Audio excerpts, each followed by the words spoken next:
খুন্টলি সামূহিক স্বাস্থ্য কেন্দ্ৰত প্ৰথম শাৰীৰ স্বাস্থ্য কৰ্মীসকলক লৈ সজাগতা সভা। কামৰূপ জিলাৰ খুন্টলি সামূহিক স্বাস্থ্য কেন্দ্ৰত আজি প্ৰথম শাৰীৰ স্বাস্থ্য কৰ্মীসকলক লৈ এখন সজাগতা সভা অনুষ্ঠিত হয়। খুন্টলি সামূহিক স্বাস্থ্য কেন্দ্ৰৰ সভাগৃহত অনুষ্ঠিত সভাত প্ৰায় ১৫০ শতাধিক আশা কৰ্মীসকলক লৈ অনুষ্ঠিত হয় এই সজাগতা সভাখন। স্বাস্থ্য কেন্দ্ৰৰ উপ অধীক্ষক ডক্টৰ কুৰবান আলী আহমেদে ধৰা সভাত মাতৃ শিশু আৰু জন্ম নিয়ন্ত্ৰণৰ ওপৰত বহুতো গুৰুত্বপূৰ্ণ দিশসমূহৰ ওপৰত বিতংকৈ আলোচনা কৰা দেখা যায়। সমন্বয়ক ৰাজীৱ শৰ্মা, মেডিয়া এক্সপাৰ্ট নীলাক্ষী মেধি, জিলা পৰিয়ালৰ পৰিকল্পনা সমন্বয় চয়নিকা ডেকা, ডক্টৰ আব্দুল মান্নান, প্ৰসূতি চিকিৎসক ডক্টৰ আফজালুৰ ৰহমান, কেৰাণী মইনুল হক চৌধুৰী উপস্থিত থাকি স্বাস্থ্য বিষয়ৰ ওপৰত বিশেষকৈ জন্ম নিয়ন্ত্ৰণৰ ওপৰত গুৰুত্বপূৰ্ণ পৰামৰ্শ আগবঢ়োৱাৰ লগতে ৰাইজক সজাগ কৰাৰ আহ্বান জনায়। উল্লেখ্য, অহা ৮ জানুৱাৰীত চিকিৎসা কেন্দ্ৰত অনুষ্ঠিত হ'ব বিনামূলীয়া বন্ধ্যাকৰণ শিবিৰ। উক্ত বন্ধ্যাকৰণ শিবিৰত ২টাকৈ অধিক সন্তান থকা পুৰুষ মহিলা উভয়কে যোগদান কৰি এই সেৱা গ্ৰহণ কৰাৰ বাবে আহ্বান জনায় ভাৰপ্ৰাপ্ত উপ অধীক্ষকগৰাকীয়ে। আজিৰ স্বাস্থ্য বিভাগত আশা বাইদেউসকল আজি প্ৰাসংগিক এটা বিষয় আৰু আশা বাইদেউসকলৰ প্ৰাসংগিকতা আমি নুই কৰিব নোৱাৰোঁ। কিছু ক্ষেত্ৰত আমি কিছু অসুবিধাৰ সন্মুখীন হোৱা দেখা যায়। তাৰ কাৰণে আমি ৰিচাফল কৰিব লগা হৈছে। মাজে মধ্যে মিটিং পাতি এৱাৰনেছ কেম্প আৰু তেওঁলোকৰ দায়িত্বৰ পুনৰ্জীৱীকৰণ বা দায়িত্বৰ প্ৰতি তেওঁলোকক আকৌ সোঁৱৰাই দিয়া হৈ আছে। গতিকে অলপ সৰু সুৰা অসুবিধাটো থাকিবই। তথাপিও গাঁও অঞ্চলৰ এনেকুৱা ভিতৰৰ দুৰ্গম অঞ্চলত আশা বাইদেউসকলে যিটো হাৰত এক্টিভিটি কৰি আছে সেয়া সঁচাকৈ শলাগিবলগীয়া। আৰু এই ক্ষেত্ৰত আমি বিশেষকৈ আশাৰ প্ৰব্লেমতকৈ আমি গাৰ্জেনবিলাকৰহে বেছি প্ৰব্লেম দেখা পাওঁ। ৰেপিডলি বুজোৱাৰ পিছতো সেই মানুহসকলে পৰিয়াল পৰিকল্পনাৰ প্ৰতি তেওঁলোকে খুব এটা ইচ্ছুক নহয়। গতিকে আমি ভাবোঁ আমি যিটো হাৰত কাম কৰি আছোঁ আগন্তুক দিনত ইয়াতকৈ আৰু বেছি ভাল কাম কৰিব লাগিব।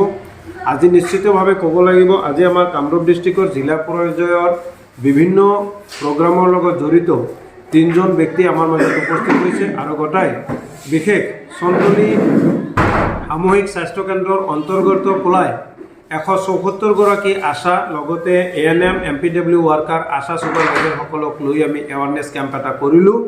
আৰু ইয়াৰ লগতে মই আপোনাক জনাবলৈ পাই সুখী হ'ম যে অহা ১৮ জানুৱাৰীত খুন্টলি সামূহিক স্বাস্থ্য কেন্দ্ৰত পৰিয়াল নিয়ন্ত্ৰণৰ কাৰণে এটা পাৰ্মানেণ্ট চলিউশ্যন বিচাৰি আমি এটা লেপাৰস্কপিক কেম্পৰ আয়োজন কৰিছোঁ।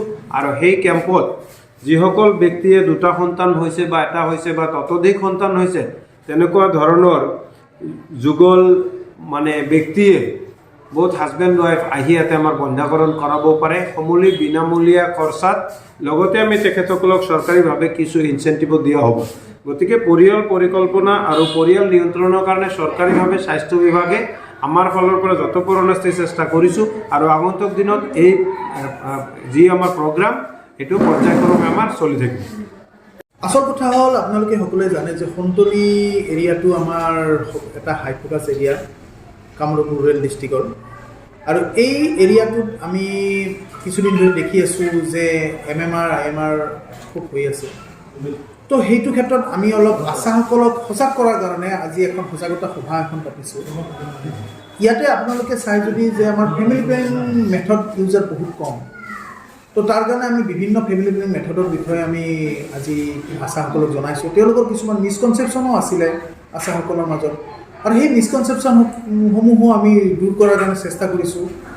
আৰু যাতে তেওঁলোকক আমি আহ্বান জনাইছোঁ যাতে ফেমিলি প্লেনিং মেথডটো যদি ভালকৈ লয় তেতিয়াহ'লে আমাৰ আনৱান্টেড প্ৰেগনেঞ্চিটো নহয়, যিটো আনইণ্টেড প্ৰেগনেঞ্চি সেইটো নহয়।